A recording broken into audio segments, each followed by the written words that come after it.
हमारे पास ये linear voltage regulator है, इसमें मार्किंग रहती है KA78L18। तो इसका मतलब है कि ये जो रेगुलेटर है ये 18 वोल्ट का है, ठीक है। पैकेज कौन सा है, तो पैकेज है इसका TO92। तो सीधा साफ है कि ये TO92 हो या SOT989 हो, तो उस कंडीशन में हमें मालूम पड़ता है कि ये 100 milliampere maximum current output कर सकता है। और इसका जो इनपुट वोल्टेज है वो 30 वोल्ट अप टू रहने वाला है, ठीक है, मैक्सिमम 30 वोल्ट। और इसमें जो वोल्टेज ड्रॉप होता है, इसमें 2 वोल्ट का वोल्टेज ड्रॉप होता है। तो जैसे मान लो 18 वोल्ट का है तो मैं इनपुट में 20 वोल्ट मिनिमम देने पड़ेंगे। अगर उससे ऊपर नीचे होता है तो उस कंडीशन में हमें आउटपुट में फ्लक्चुएशन देखने को मिलेंगी। और जो हमारा आगे माइक्रो कंट्रोलर एसएम चिप या कोई मेमोरी आईसी लगी हुई है तो वो प्रॉपर वर्क नहीं कर पाएगी, ठीक है, तो उसको हमें चेंज कर देना चाहिए। इसके अंदर थर्मल शटडाउन और शॉर्ट सर्किट प्रोटेक्शन इनबिल्ट होता है ऑलरेडी। इसका जो पहला पिन है वो वोल्टेज इन का होता है, 2 नंबर पिन जो है वो ग्राउंड का होता है, कॉमन होता है इनपुट की सीरीज में और आउटपुट की सीरीज में, दोनों में। 3 नंबर का जो पिन होता है वो आउटपुट का होता है।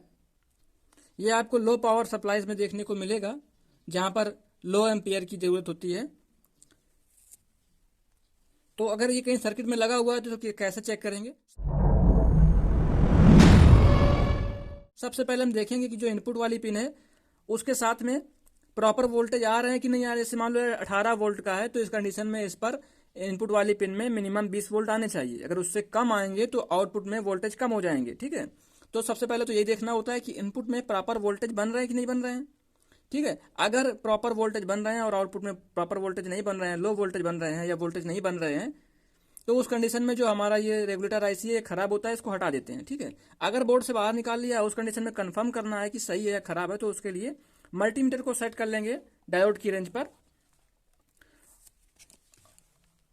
और 1 नंबर पिन को प्लस कर लेंगे और 2 नंबर के साथ रीडिंग देखेंगे तो कोई रीडिंग नहीं आनी चाहिए 1 और 2 के बीच में, ठीक है, क्योंकि जो इनपुट का पिन है वो 1 नंबर है और ये ग्राउंड है। अगर यहाँ पर कोई रीडिंग आएगी तो उस कंडीशन में क्या बनेगा, लीकेज का प्रॉब्लम बनेगा और ये जो इनपुट की सप्लाई थी वही आपस में लीक हो जाएगी, ठीक है, तो वो नहीं बननी चाहिए। और 3 नंबर के साथ देखेंगे तो यहाँ पर हमें इंटरनल सर्किट का रेजिस्टेंस देखने को मिलेगा 700 वोल्ट 700 के आसपास, तो ठीक है, 700 ओम के आसपास रेजिस्टेंस आ रहा है इसका।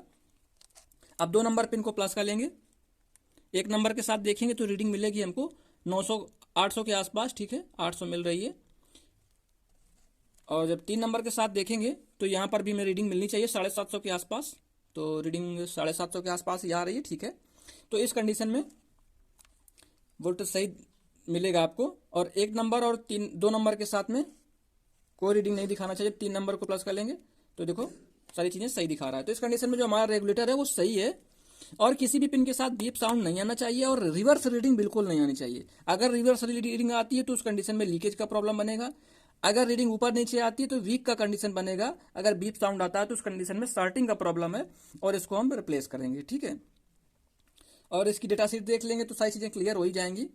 बाकी अगर हमारा वीडियो आपको पसंद आया, आपने इस वीडियो में से कुछ भी सीखा है तो आप वीडियो को लाइक करें। अगर चैनल से पहली बार आए हैं तो आप चैनल को सब्सक्राइब कर सकते हैं ताकि हमारे जो और वीडियोज़ हैं वो आप तक पहुंच सकें और आपको बहुत सारी चीज़ें जो बची हैं आप सीखना चाहते हैं वो आपको सीखने को मौका मिले। चलिए फिर मिलते हैं नेक्स्ट वीडियो में किसी नेक्स्ट टॉपिक के साथ में। Thank you.